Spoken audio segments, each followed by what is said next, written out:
is the National Weather Service Office in Fort Worth.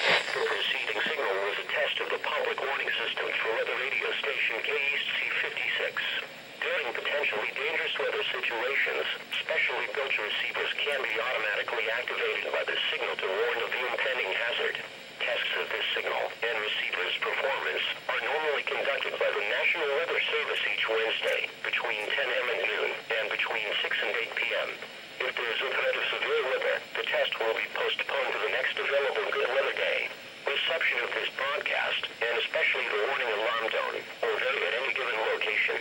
This variation, normally more noticeable at greater distances from the transmitter, can occur even though you are using a good quality receiver in good working order.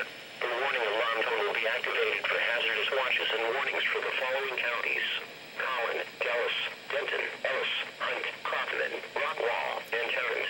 This concludes the test of weather radio station KEAS 56.